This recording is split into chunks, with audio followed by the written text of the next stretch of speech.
सभी का एक बार फिर स्वागत है SPN 9 के इस खास कार्यक्रम में और मैं हूं आपके साथ फरहान। महाराष्ट्र में लगता है सरकार गिरकर ही रहेगी।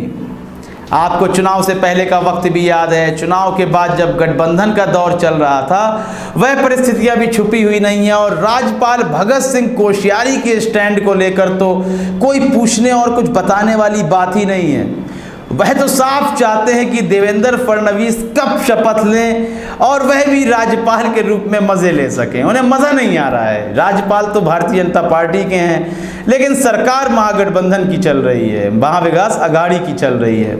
कांग्रेस उसमें गठबंधन दल के रूप में है तो कहीं ना कहीं तो इस बात से अफसोस होगा भगत सिंह कोश्यारी को, तभी तो नए नए हथकंडे सामने आते हैं। देवेंद्र फडणवीस भी लगातार बेचैन हैं, मुख्यमंत्री के पद में नहीं है, शायद उन्हें खाली खाली महसूस हो रहा होगा कि आखिर सत्ता में हम कैसे नहीं हैं, लेकिन कवायदे तो जारी ही हैं लगातार।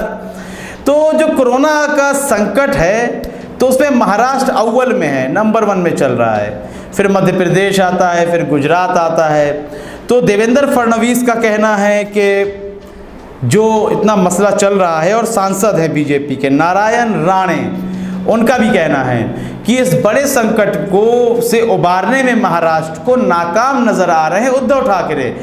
क्यों ना महाराष्ट्र में राष्ट्रपति शासन लगा दिया जाए। हम इससे पहले अपने कई कार्यक्रम में कह रहे थे कि इस संकट के बीच एक स्थायी सरकार को गिराना सबसे बड़ी बेवकूफ़ी होगी, जैसा कि मध्य प्रदेश में किया गया। यदि महाराष्ट्र में आप कोरोना संक्रमण की बात करेंगे तो महाराष्ट्र में सभी राज्यों के तमाम लोग कार्य करने आते हैं, जिनको भेजने में सबसे ज़्यादा तकलीफ महाराष्ट्र को ही उठानी पड़ी है। आपको पता है यूपी और बिहार का सबसे बड़ा वर्ग महाराष्ट्र की ओर कूच करता है, फिर जाकर दिल्ली NCR में आता है।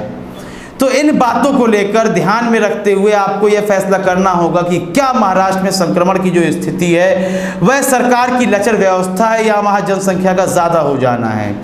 हम यहाँ पर उद्धव ठाकरे का बिल्कुल बचाव नहीं कर रहे हैं। कोई भी राज्य सरकार हो, सबने कहीं ना कहीं अपनी व्यवस्था को लचर दिखाया है, चाहे वह पश्चिम बंगाल हो, उत्तर प्रदेश हो, राजस्थान हो, पंजाब हो, महाराष्ट्र, बिहार, कोई सा भी राज्य हो, मतलब किसी के भी शासन का राज्य हो, चाहे वो गैर भाजपाई शासित राज्य हो या भाजपा शासित प्रदेश हो।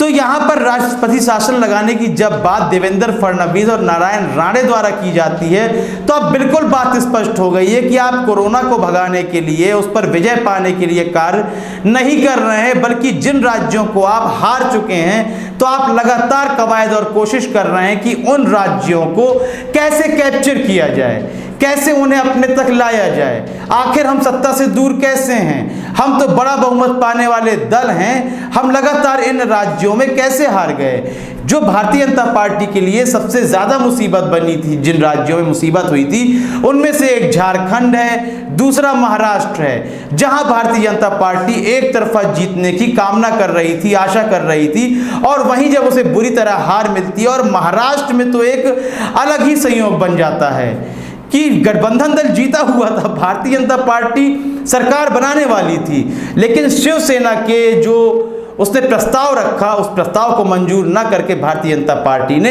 अपने ही पैर में कुल्हाड़ी मार ली थी। तो अब क्या लगता है आपको कि आने वाले समय में क्या महाराष्ट्र में राष्ट्रपति शासन लगने वाला है?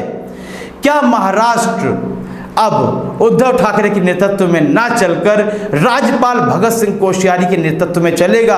एक स्थायी सरकार को गिराकर क्या कोरोना पर विजय पाई जा सकेगी? क्या मध्य प्रदेश में आपने विजय पा ली? क्या गुजरात में विजय पा ली? तो क्या आप महाराष्ट्र में विजय पा पाएंगे? इस संबंध में आपकी राय बहुत ही महत्वपूर्ण है, हमें आपकी राय का इंतजार रहेगा। कार्यक्रम को लाइक करें, ज़्यादा से ज़्यादा शेयर करें और चैनल को सब्सक्राइब अवश्य कर दें। तब तक के लिए इजाज़त दीजिए, धन्यवाद।